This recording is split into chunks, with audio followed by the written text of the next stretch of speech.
White America's hero, Jim Jeffries, was the undefeated heavyweight champion, and although having had his manhood questioned by Johnson many times, he refused to give Jack a shot. He thought the title was too prestigious for black fighters. This fellow Johnson is a fair fighter, but he is a black, and for that reason, I will never fight him. When there are no white men left to fight, Jeffrey said, I will quit the business. With Jeffries' early retirement, the vacant title was fought for by two white fighters, one by Marvin Hart and then shortly taken by Canadian Tommy Burns. Unfortunately for Jack, Burns also drew the color line. But Jack hungered for the title like no man ever had or possibly ever will. For 2 years, Johnson pursued Burns around the country, even following him around the world. When Tommy traveled to London or Paris, Jack would be there, pestering the champion for a chance at the title, until finally, in Sydney, Australia, a wealthy promoter offered Burns $30,000 to fight Jack, a figure so large, if refused, his fear of Johnson would be exposed. The fight was a sellout. A crowd of 20,000 people, the press and their cameras, gathered to watch the first ever championship fight between black and white. Within a few seconds, Burns was on the floor.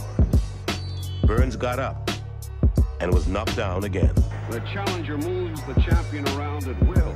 Johnson is having a time of his life. Jack would let him have 3 shots, even pointing to his ribs. Here, Tommy, now, here. Johnson merely played with the heavyweight champion. He would laugh and actually talk to the crowd as Burns was hitting to the stomach, laughing all the time. It was Johnson's way of demonstrating he had absolutely nothing to fear from the little heavyweight champion. As the bell rings, Jack gives a friendly little wave to Burns. See you later, Mr. Tommy. Johnson was merely toying with the champion, goading him on until the tiring Burns could no longer compete. So far as damage was concerned, Burns never landed a blow. He advances on the smaller man, and then suddenly, tiger-like, he attacks. A good right uppercut. Another ripping right uppercut by Johnson. Uppercuts, hooks, all punishing blows. Now Johnson pours it on. Hooks, uppercuts. Burns is defenseless. At this very moment, the police shut off the cameras and stop the fight. The world is spared the spectacle of a black man knocking out a white man and denied access to this historical moment. The end of the white man's domination of the heavyweight championship. After a decade-and-a-half-long career, Jack had fulfilled his dream. And so began the torment of all white supremacists. A Negro who had worldwide fame, wealth, tailored suits, automobiles, and now the most prized possession in all of sports. And what irked the moral purists more than anything was how he openly consorted with and married white women. But whatever whites thought of him meant nothing to Jack. In fact, Johnson seemed to ensure he was hated rather than loved. No one told Johnson what to do. He lived as a free man. Jack Johnson had to be the bravest man in America. I'm amazed at what he did publicly that many would not dare to do privately. With the victory, Johnson became bolder than ever, flaunting his title and his women. The white man's burden had become the white man's master.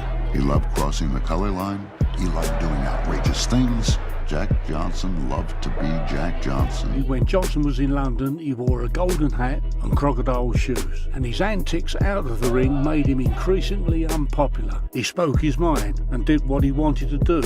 He was a very controversial man all through his career, Johnson. He was a bit like a sort of Muhammad Ali of his day, I suppose you could say. Jack Johnson, he's bad. He had to be a bad black man. He put on pretty white neckties and pretty white, and had white women. You know that nigga was bold. The public did not want a black man to be the heavyweight champion of the world. A white man must be heavyweight champion. We can't stand the idea of a black being heavyweight champion. Almost immediately, the call went out for a great white hope. White society began to call out for Jim Jeffries to come back to the ring and return the belt to the rightful ethnic group. And so Jeffries became boxing's first great white hope. The fight sparked national interest. It was the original fight of the century. For years, many people longed for Johnson's downfall, Thousands traveled from all across the country desperate to see their premier white fighter silence Johnson. The honor of the white race depended on it. Never before had a sporting event been such a focus of public interest. The championship battle polarized the nation. Everybody who was anybody and some people who weren't was there. Johnson received numerous death threats before the fight, but showed no signs of fear. When Johnson entered, happy and smiling, cool as ice. A clash between the two men who are ranked as the greatest heavyweight champions of all time. The long-awaited fight is at last underway. Jeffries bears the reputation of being the strongest man ever to enter the ring. Each time he launches an attack, Johnson quickly stifles it. Jeffries is beginning to show frustration, compounded by Johnson's taunts. Johnson lands a stinging overhand right. A smashing right hand by Johnson is followed by a jolting right uppercut. Johnson has slowly but methodically worn Jeffries down with hard right uppercuts in the clinches and powerful lefts and rights to the body.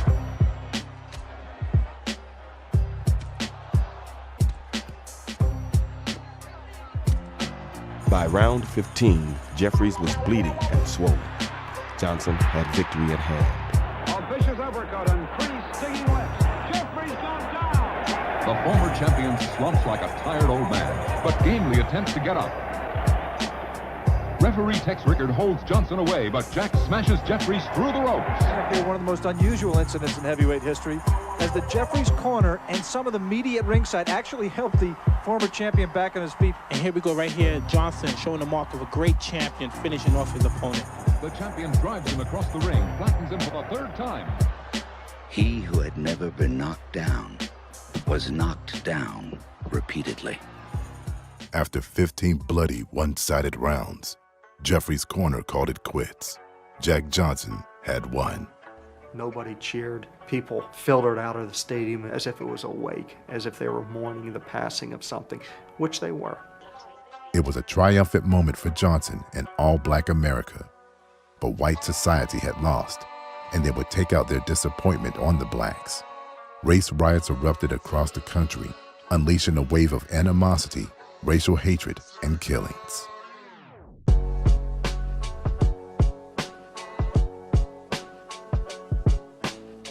There were shootings, there were race riots, there were many deaths, there were many injuries. This was a time of violently emotional reactions to racial relations. This is open race warfare throughout every section of America.